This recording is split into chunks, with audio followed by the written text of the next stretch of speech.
यह उस दिन की बात है जब मैं घर का सफाई का काम करती हुई पापा जी के कमरे में गई तो मैंने देखा कि पापा जी कमरे में नहीं है। मुझे समझ में नहीं आया कि वे कहाँ गए होंगे, इसीलिए इधर-उधर देखने लगी और तभी मुझे उनके बाथरूम की लाइट जलती हुई नजर आई। मैं जिज्ञासावश उठी और वहां पे चल पड़ी। मैंने वहां पे देखा कि बाथरूम का दरवाजा थोड़ा सा खुला हुआ है और अंदर से कुछ अजीब तरह की आवाजें आ रही है। मैं सुनकर घबरा गई और सोचा कि शायद पापा जी की तबीयत ठीक नहीं है या वह किसी तकलीफ में है। जब मैंने वहां पर जाकर देखा तो पापा जी को ऐसे देखकर मेरी आंखें फटी की फटी रह गई। मेरा नाम महिमा है और अब मेरी उम्र 22 साल है। मैं एक सुंदर विवाहित और जवान स्त्री हूँ। मेरा कद 5 फुट 6 इंच है और मेरा रंग साफ है। मेरा जिस्म बिल्कुल कारीगर की तराश हुई संगमरमर की मूर्ति की तरह है। लोग मुझे इस डर से नहीं छूते कि मेरे शरीर पर कोई दाग ना लग जाए। मेरा फिगर 36-24-36 है। मेरी शादी हुए 2 साल हो गए हैं और मेरा एक बेटा है जो कि मेरी शादी के 1 साल बाद हुआ था और अब वह 9 माह का हो गया है। जब वह 4 माह का था तब मेरे पति का तबादला हो गया था। उनका क्षेत्र इंटरनेशनल था, इसीलिए वह परिवार को अपने साथ नहीं ले जा सकते थे। उन्हें हर 11 माह के बाद 1 माह के लिए भारत आने का इजाजत था। विदेश जाना उनकी मजबूरी थी, इसीलिए मुझे और मेरे 4 माह के बेटे को अकेला छोड़कर गए थे। हम अकेले ना रहे, इसीलिए मेरे पति ने अपने पिताजी को यानी कि मेरे ससुर को हमारे साथ रहने के लिए शहर बुला लिया था। मेरे ससुर जब हमारे साथ रहने के लिए आए तब उनकी उम्र 48 साल की थी। वे हमसे अलग गांव में रहते थे। मेरी सास की मृत्यु 1.5 साल पहले हो गई थी और पिछले 1 साल से ज्यादा से ही पापा जी गांव में अकेले ही रहते थे। पापा जी आर्मी में मेजर रह चुके थे और रिटायर होने के बावजूद वह बहुत फुर्तीले थे। आर्मी के तौर तरीके तहजीब वो अभी तक नहीं भूले थे। गांव में रहने और खेतीबाड़ी करते गांव के शुद्ध वातावरण के कारण उनका शरीर बहुत ही गठीला था और इस आयु में भी वह एकदम 28 या 30 साल के जवान लगते थे। पहले जब भी हमारे ससुर जी हमारे घर आकर रहते तो मेरी पड़ोसन उन्हें मेरे पति के बड़े भाई ही समझती थी। पति के जाने के बाद पिछले 7 माह से वह हमारे साथ ही रह रहे थे। पढ़े लिखे होने के कारण उनका उठना बैठना और पहनावा भी शहरवासियों जैसा है, इसीलिए मेरे साथ घर में बहुत जल्द एडजस्ट हो गए थे। घर के काम और बच्चों की देखभाल में मेरा हाथ बटा देते थे। मुझे और मेरे पति को करना बहुत पसंद है और शादी के बाद कई दिन तक हमने ऐसा किया था। अब मेरे पति को अमेरिका गए हुए लगभग 7 माह हो चुके थे और इन 7 माह में पहले 2 माह तक मुझे एक बार भी नहीं मिला, इसीलिए मैं इतनी बेचैन रहती थी और सारा दिन तड़पती रहती, पर कोई भरोसे का नजर नहीं आता था। लेकिन 5 महीने पीछे अचानक ही एक ऐसा अवसर मिला जिससे मेरी जिंदगी में बहुत बड़ी खुशी मिली और वह खुशी मेरी अभी तक जारी है। यह उस दिन की बात है जब मैं घर की सफाई का काम करती हुई पापा जी के कमरे में गई। तब मैंने पाया कि वह कमरे में नहीं थे।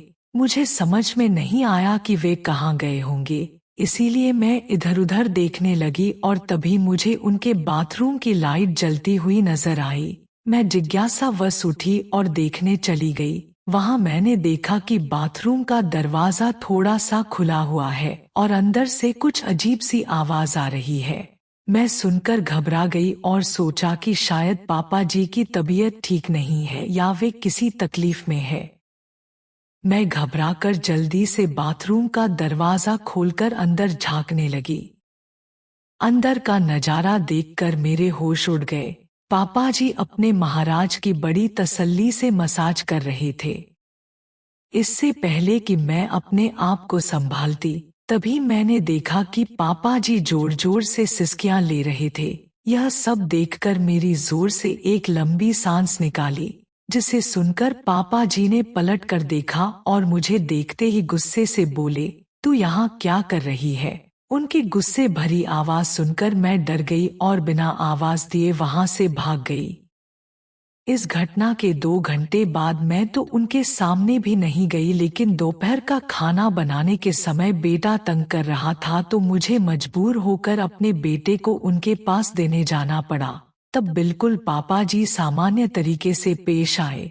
इससे मेरी जान में जान आई और मैं भी उनके सामने आने जाने लगी तथा सामान्य तरीके से व्यवहार करने लगी। लेकिन उस घटना के बाद अगले दिन भी मैं उस नज़ारे को बार बार सोचती रही। अगले दिन रात को सोने के समय मेरा बेटा बहुत रोने लगा।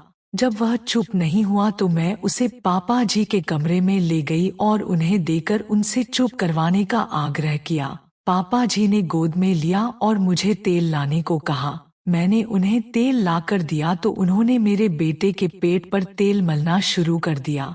कुछ ही देर में मेरा बेटा चुप होकर उनकी गोद में सो गया। पोते को दादे के पास छोड़कर मैं अपने कमरे में कपड़े बदलने चली गई।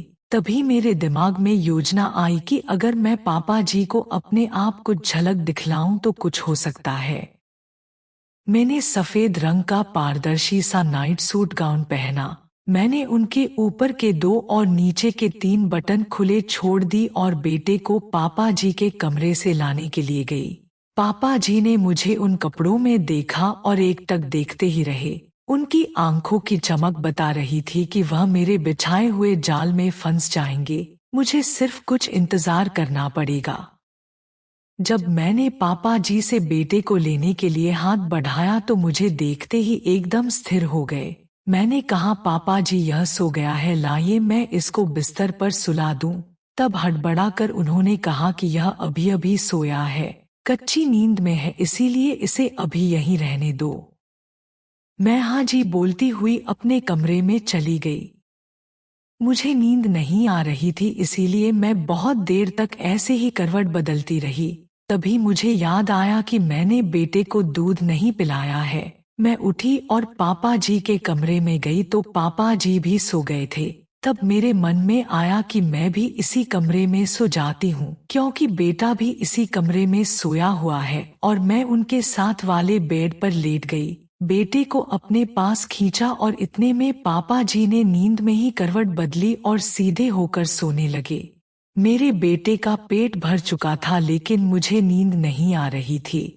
मैंने बच्चे को अलग से सुला दिया और वहीं बैठकर पापा जी के उसको निहारती रही और वह वहां लेटे लेटे मुझे चिढ़ा रहा था। मैंने महसूस किया कि मैं अपनी तृष्णा को अब नहीं दबा सकती और उसे लेकर जिंदगी का मजा लेना चाहती हूँ। मैं अपना अकेलापन दूर करना चाहती हूँ, अपनी भूख मिटाना चाहती हूँ। इसके लिए अब मुझे मेरे पति की गैर हाजिरी में भरोसे का और पूरा संतुष्ट करने वाला पुरुष अब मिल चुका है। अब और इंतजार नहीं कर सकती, इसीलिए मैंने अपनी सारी झिझक छोड़ी और मैं ससुर जी के पास जाकर लेट गई। थोड़ी देर के बाद पापा हिलने लगे। मुझे लगा कि उनका हाथ मेरे सर पे आ गया है और ससुर जी जाग गए हैं। उसकी इस हरकत से मैं थोड़ा घबराई, मेरी हालत पतली हो गई, मेरी सांस उखड़ रही थी। फिर मैंने हिम्मत नहीं छोड़ी।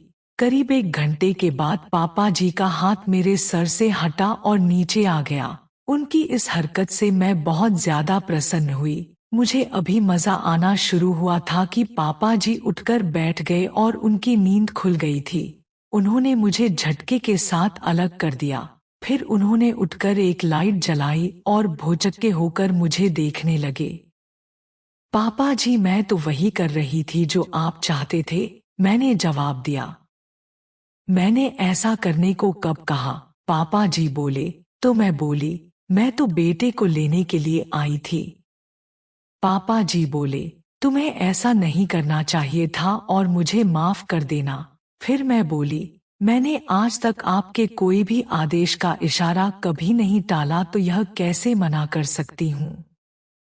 पापा जी बोले, अरे मैं तो नींद में था और सपने में था, मुझे लगा यह सब तुम्हारी सास कर रही थी, इसीलिए मैंने ऐसा इशारा किया होगा। पापा जी तो क्या हो गया अगर मैंने आपके इशारे को आपका आदेश समझकर आपकी सेवा कर दी तो आपका सपना और मेरा कर्तव्य पूरा हो गया।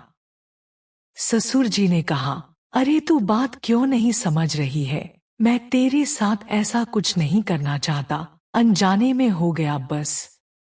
अब हम दोनों एक साथ कदम उठा चुके हैं, दोनों में से एक भी कदम पीछे ले जाता तो दूसरे को बुरा लगता। बताएं अब मैं यहाँ से आगे बढ़ने के अलावा क्या कर सकती हूँ? मैं नादान बनती हुई बोली।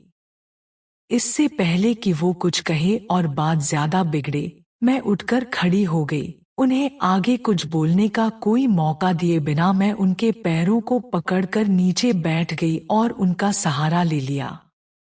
पापा जी कुछ नहीं बोले और चुपचाप खड़े रहे। मैं समझ गई कि अब लोहा गर्म है और चोट मारने का समय आ गया है। बस फिर क्या था, मैं जंग जीत ली। मैं तो 7वें आसमान तक पहुंच रही थी। पापा जी बोले, बहुत स्वादिष्ट, कुछ मीठा और कुछ नमकीन। फिर क्या सारा रस मुफ्त में पी जाओगे और मुझे कुछ नहीं दोगे? पापा जी हंसते हुए बोले, मिल गई मुझे शरारत की सजा। चिंता मत करो, अभी तो इससे भी बड़ी सजा मिलने वाली है। मैंने अनजान बनते हुए पूछा, पापा जी कैसी बड़ी सजा? तभी पापा जी ने कहा, खुशी में थक गया हूँ और मुझे भूख लग रही है, इसीलिए थोड़ा सा गर्म दूध करके ले आओ। तुम भी पी लो और बच्चे को भी पिलाओ। मैंने झट से कहा, नहीं पापा जी, मुझे बिल्कुल भी भूख नहीं है। यह कहानी एक काल्पनिक है, इसका वास्तविकता से कोई भी संबंध नहीं है। अगर यह कहानी किसी के साथ मेल खाती है तो मात्र एक संयोग ही कहा जाएगा। आज की कहानी आपको कैसी लगी? इस कहानी के बारे में कमेंट करके हमें जरूर बताएं। वीडियो को लाइक करके चैनल को सब्सक्राइब कर लीजिए, साथ में घंटी को दबाकर ऑल पे कर ले ताकि आने वाली वीडियो का नोटिफिकेशन आपको तुरंत मिले। मिलती हूँ अगली वीडियो में, तब तक के लिए धन्यवाद।